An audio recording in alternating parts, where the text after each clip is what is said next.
On the surface, the MacNeill family appeared to have it all. Nestled in the peaceful suburbs of Pleasant Grove, Utah, they were the kind of family others admired: successful, well-mannered, and seemingly blessed. Martin MacNeill was a prominent physician, admired for both his intellect and his polished image. With a medical degree, a law degree, and a career that gave them financial stability, Martin projected the aura of a man who had everything under control. His wife, Michele MacNeill, was the heart of the family. A devout Mormon, Michele was a gentle and nurturing woman who had devoted her life to her children.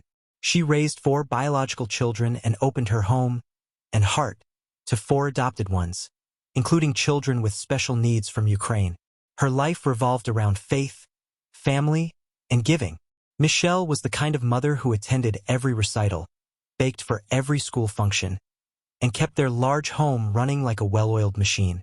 To outsiders, their world looked idyllic: 8 children, a successful father, a devoted mother, a beautiful home, and strong values. But behind those cheerful family photos and friendly neighborhood appearances, cracks had begun to form.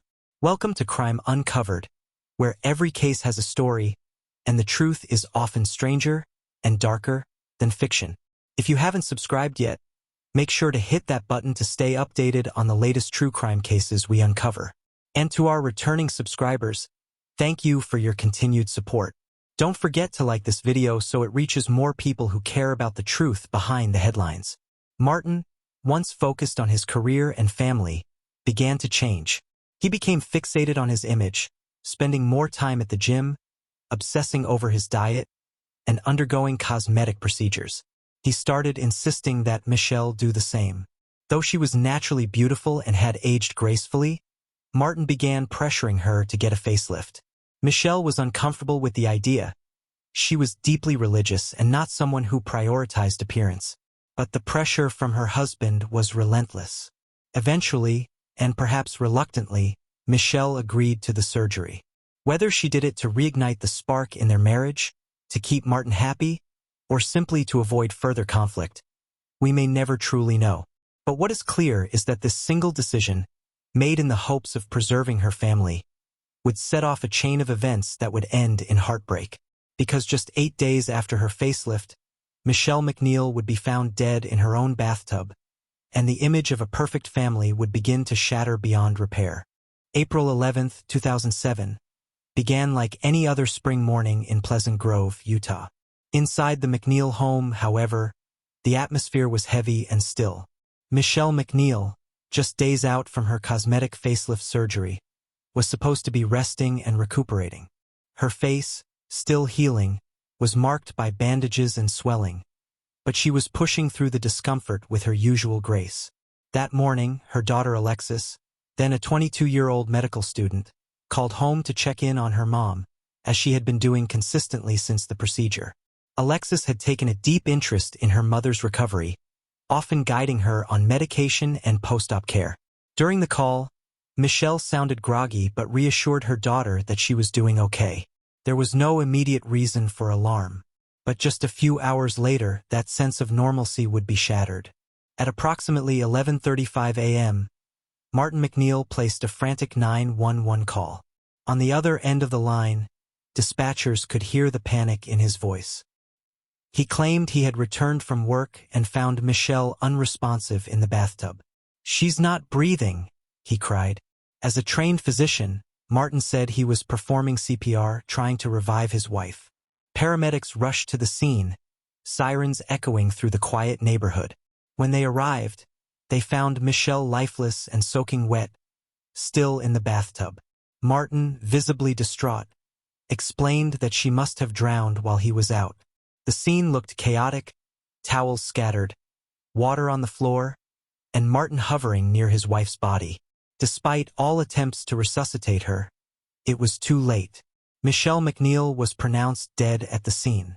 Given her recent surgery, it was initially assumed that her death was the tragic result of post-operative complications, perhaps a blood clot or adverse drug reaction.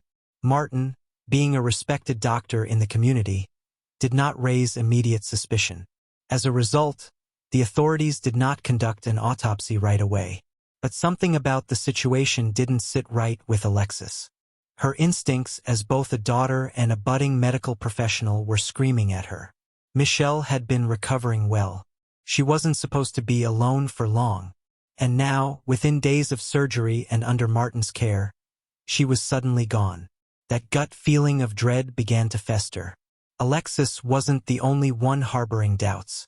Michele's sisters and other close family members were also uneasy with how quickly everything had unfolded, and how Martin was already trying to move on. And within just days of Michele's funeral, a series of strange and disturbing revelations would begin to peel back the surface of Martin's carefully constructed world, revealing that her death might not have been an accident at all. It hadn't even been a full week since Michele MacNeill was laid to rest when something deeply unsettling happened. Martin MacNeill, still freshly widowed, brought a new woman into the family home. A woman named Gypsy Willis. To outsiders, he described her simply as a nanny, supposedly there to help care for the younger children while the family adjusted to life without Michele. But to those who knew the family intimately, her sudden appearance felt jarring, premature, and downright inappropriate.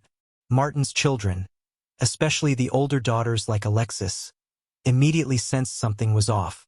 Gypsy didn't act like a grieving helper or a distant caregiver. Instead, she moved about the house with an unsettling familiarity, taking control of meals, organizing rooms, and acting as though she belonged. It wasn't long before she was sleeping in Michele's bed, wearing Michele's clothes, and taking on a maternal role that felt less like help and more like a calculated takeover. Even worse, the children soon learned that Gypsy wasn't just a helpful stranger. She was someone their father had been secretly seeing long before Michele's death. This revelation shattered any illusion that Gypsy's presence was innocent. The MacNeill children, still reeling from the loss of their mother, now had to witness another woman being ushered into her place without warning or respect.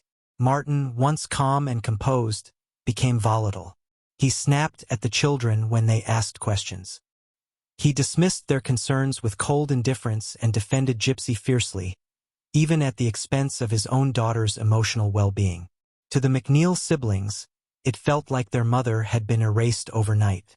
Her memory replaced by a stranger who smiled too easily and made herself too comfortable. Something was deeply wrong, and they knew it. Michele hadn't just passed away. She had been pushed out, and now someone else was stepping in far too quickly. That was the moment when the daughters made a silent pact. They couldn't change the past, but they could fight for the truth. And so, they began to quietly investigate. Starting with their father and the mysterious woman who had taken over their lives, Alexis MacNeill could not shake the nagging feeling that something about her mother's death was deeply wrong. As a medical student, she knew the warning signs and understood how medication could affect a person's body. But even more powerful than her academic knowledge was her gut instinct, one that told her this was no tragic accident. In the days following Michele's sudden passing, Alexis began replaying everything she had seen and heard in the lead-up to her mother's death. She remembered how Michele had confided in her that Martin had pressured her into getting a facelift, something she hadn't wanted in the first place. He had even handpicked the plastic surgeon and arranged the surgery, a detail that seemed increasingly suspicious in hindsight. Alexis also recalled how, once the surgery was complete, Martin had taken complete control of Michele's post-operative care. Despite being a doctor himself, he seemed to deviate from typical medical protocol. He personally administered her medications, sometimes waking her up at odd hours to give her pills, and at other times skipping doses altogether. Michele had become unusually lethargic, confused, and disoriented, behaviors that were entirely out of character for a woman who was normally sharp and in control. The more Alexis thought about it, the more convinced she became that her mother had been over-medicated, possibly deliberately. Her conversations with Michele during those final days took on a new, chilling context. Something wasn't right, and she was determined to prove it. Alexis brought her suspicions to the authorities, explaining in detail how Martin had managed her mother's medication. She insisted that this wasn't a natural death, it was preventable, maybe even intentional. But Martin's status as a well-respected physician made it difficult to convince investigators to take a deeper look. His version of events, That Michele had died from a combination of heart problems and surgical complications was easy to accept on the surface. Still, Alexis refused to give up. Alongside her siblings, she kept pushing for answers, digging into her father's actions, and demanding that someone listen. Her persistence began to pay off. As she continued uncovering inconsistencies, small cracks started to appear in Martin's carefully constructed narrative. As Alexis and her siblings dug deeper into the life of the man they once called Dad, they uncovered a disturbing tapestry of lies, manipulation, and betrayal. Martin MacNeill, the seemingly devoted husband and successful physician, was not who he claimed to be, not even close. Behind the white coat and carefully constructed persona was a man with a criminal history and a deeply deceptive past. Long before Michele's death, Martin had already served time in federal prison for white-collar crimes, including check fraud. And shockingly, his entire medical career had been built on lies. Investigators discovered that he had used forged transcripts and fake credentials to gain entry into medical school. He had manipulated systems and people his whole life and gotten away with it for decades. But it didn't stop there. As the family pressed forward, they stumbled upon a trail of digital footprints. Emails exchanged between Martin and Gypsy Willis. These messages were not subtle. They were intimate, flirtatious, and revealing. They showed that Martin and Gypsy had been entangled in a full-blown romantic relationship months before Michele's facelift, and months before her suspicious death. Gypsy wasn't some new nanny who just happened to show up at a convenient time. She was part of a calculated plan. Things became even more sinister when evidence surfaced that Martin and Gypsy had committed identity theft. They had stolen the social security numbers of Martin's adopted children and used them to open fake bank accounts. These weren't random acts of desperation. They were deliberate, orchestrated crimes carried out by two people who seemed devoid of empathy or conscience. For Michele's children, it was like watching their family unravel in slow motion. The man they thought they knew had been living a double life, one built on fraud, manipulation, and secrets. And now, with Michele gone, he had wasted no time filling the void with someone who had been waiting in the wings all along. Yet, as shocking as these revelations were, they weren't enough to prove murder. The puzzle still lacked that one undeniable piece of evidence that could tie Martin directly to Michele's death. And then, it came from a place no one expected, Michele herself. Months before her sudden death, Michele MacNeill had grown increasingly uneasy, and those closest to her noticed.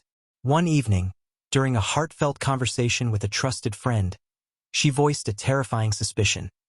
She believed her husband, Martin, was trying to kill her. Michele wasn't someone prone to paranoia or dramatics. She was deeply religious, measured, and usually reserved when it came to personal matters. So when she said, "If anything happens to me, make sure it wasn't an accident," her words struck a chilling chord. This wasn't just a fleeting fear. Michele had started noticing disturbing changes in Martin. His growing obsession with Gypsy Willis, his manipulative control over her medications, and a coldness that hadn't been there before. He'd grown distant, irritable, and strangely focused on her health, pushing her toward a surgery she never really wanted, then micromanaging her every pill afterward. As the weeks passed, Michele had confided in more than one friend about her fear that Martin might be plotting something sinister. These warnings, dismissed at the time as unlikely or unfounded, would later become critical pieces in the puzzle of her death. Spurred by Michele's haunting words and the relentless persistence of her daughter Alexis, the authorities finally ordered a full autopsy months after her burial. The findings were nothing short of horrifying. Michele had died from a toxic cocktail of prescription drugs: Valium, Percocet, Ambien, all central nervous system depressants. Each on its own could cause heavy sedation, but together, especially in someone with a pre-existing heart condition, they were a recipe for disaster. The medical examiner couldn't definitively say who administered the drugs, or in what quantities. But what was clear was this: Michele didn't stand a chance. Her death wasn't caused by natural complications from surgery. It was caused by deliberate overmedication. Her cause of death was changed to undetermined, and the case was officially reopened. This was no longer a grieving family's tragedy. It was now a possible murder investigation. but with Martin MacNeill's calculated nature and medical expertise, proving it would take more than just suspicions and autopsy results. The fight for justice was only just beginning. By 2010, nearly 3 years after Michele MacNeill's death, prosecutors finally began assembling a case against Martin. But this wasn't going to be straightforward. There was no smoking gun, no clear fingerprints, no DNA evidence, no eyewitness to the alleged crime. What they had instead was a chilling trail of circumstantial evidence, inconsistencies in Martin's story, and a man who had woven lies so tightly around himself that even the truth struggled to break through. Martin had long since left Utah, relocating to Nevada, where he continued living under a cloud of fabricated normalcy.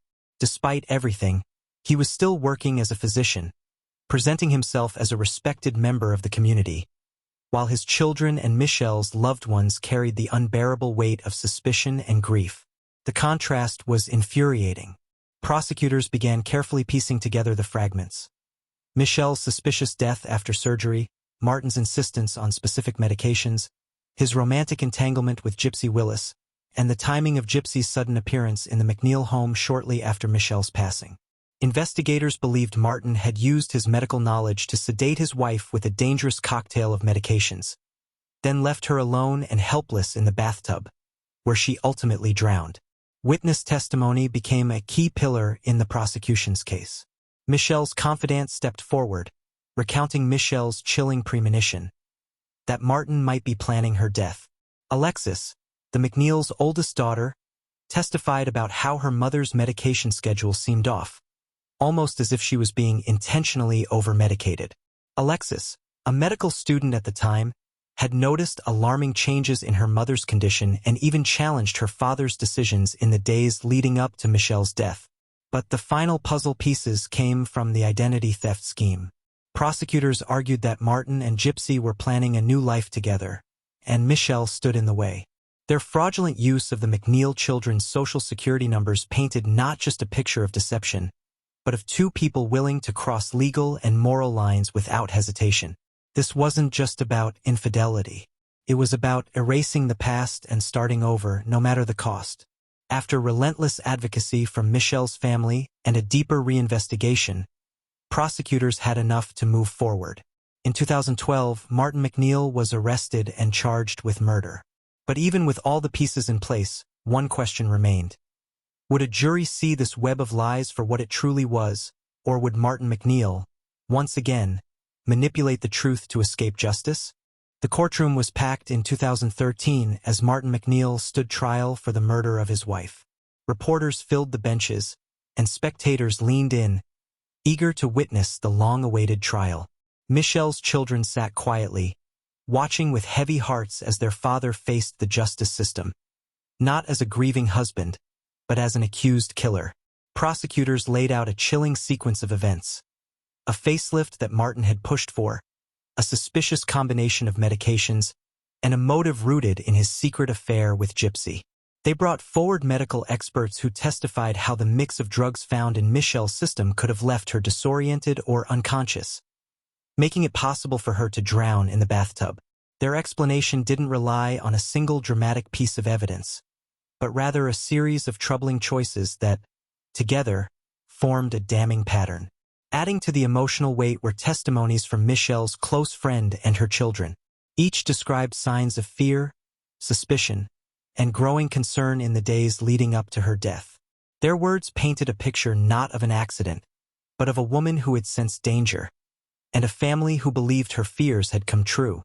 The defense countered that there was no clear cause of death, no eyewitness, and no physical evidence tying Martin directly to a murder. They insisted it was a case full of unknowns and uncertainty. But the jury saw something more. After days of deliberation, they returned with a verdict. Martin MacNeill was guilty of murder. Justice had finally been served. But the story didn't end there. Martin MacNeill was sentenced to serve 15 years to life in prison. For the MacNeill children, especially Alexis, the verdict was bittersweet. They had lost their mother in the most painful way imaginable, and now their father too. In 2017, Martin died by suicide in his prison cell.